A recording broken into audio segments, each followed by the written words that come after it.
Media మిత్రులందరికీ నమస్కారము. గట్టిగా నేను మాట్లాడు. మీడియా మిత్రులందరికీ నమస్కారము. నేను ప్రచారంలో భాగంగా నాకు కత్తెర గుర్తు వచ్చింది. ప్రచారం చేస్తున్న సమయంలో అవతల అభ్యర్థి వాళ్ళు మొత్తం నాకు ఏ కాలనీకి అయితే పోతున్నామో అక్కడే నిలబడి ఏ ఇంటికైతే పోతున్నామో మేము వెళ్ళిపోయినాక వాళ్ళని బెదిరిస్తున్నారంట. చాలామంది మా ఇంటికి రావద్దు అంటున్నారు. అసలు ఇంకేం చేయాలో అర్థం కావట్లేదు. నైట్ పోస్టర్లు అంటిస్తే తెల్లారేసరికి అన్నీ వీకేసిర్రు. అయితే మమ్మల్ని ఆయన ఫామ్ హౌస్కి పిలిచి అందరినీ పిలిచి మమ్మల్ని వ్యక్తిగతంగా మాటలు అసభ్యకరమైన మాటలు మమ్మల్ని అంటున్నాడంట.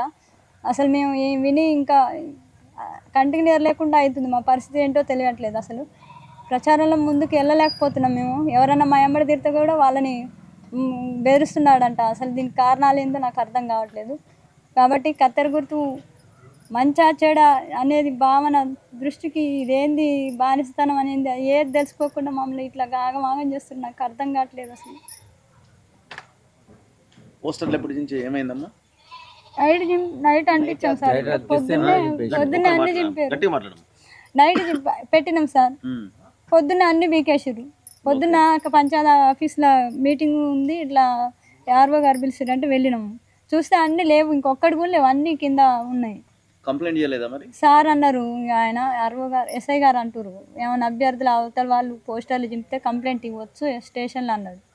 అంటే మన ఇంటికి వచ్చిండు. మళ్ళీ నేను వచ్చినాక వచ్చిండు, మీకు సెక్యూరిటీ వస్తారమ్మా ఇంకా ఈరోజు అంటే నేను చెప్పిన పోస్టర్లన్నీ మా బీకేసారు సార్. అసలు ప్రచారం చేసుకొని ఇట్లా ఎవరింటికి పోయినా బెదిరిస్తారు వాళ్ళు అని నేనంటే కంప్లైంట్ ఇవ్వచ్చు అన్నాడు. ఇంకా ప్రతిదీ కంప్లైంట్, అసలు మనశ్శాంతి లేదు సార్ మాకు అని నేను అన్నా. ఇంకా వాళ్ళు ఏమని చెప్పారు, మేమేం చెప్పినా మేము చెప్తే వాళ్ళే చెప్పినా వాళ్ళే అట్లా చెప్పడం. ఇప్పుడు మీరు ఫ్రీగా ప్రచారం చేస్తున్నారా, చేయగలుగుతున్నారా? లేదు సార్, చేయనిస్తలేరు సార్. ఎక్కడికి పోతే అక్కడికే వస్తున్నారు. ఏ కాలనీకి పోతే ఆ కాలనీకి వస్తూనే ఉన్నారు బండ్లు వేసుకొని. ఫోకస్ పెట్టి చూస్తున్నారు. అసలు వాళ్ళ ఇళ్ళల్లో కూడా అతికించట్లే. కరెంటు స్తంభాలకి ఏమన్నా రాళ్ళు ఉంటే వాటర్ ట్యాంకులకు అతికిస్తుంటే కూడా అరుస్తున్నారు. మా ఇంటి ముందర అంటించొద్దని అరుస్తున్నారు. గెలుస్తారా మీరు? నమ్మకం ఉందా? అందరూ అంటున్నారు సార్, ఖచ్చితంగా అంటున్నారు. ఇట్లా చేస్తుండు, ఇంకా ఈయన అధికారంకి వస్తే ఇంకెంత ఉంటుంది, ఎవరిని గిరిగీసి బయటికి రానికుండా చేస్తుండు.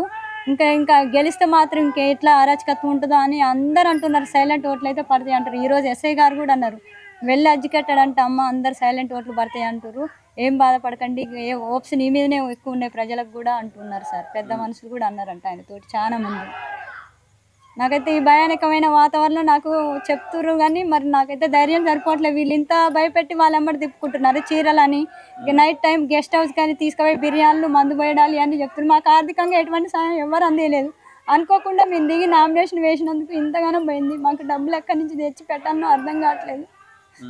ఇంతవరకు మా పిల్లల స్కూల్ ఫీజు కూడా కట్టలేదు.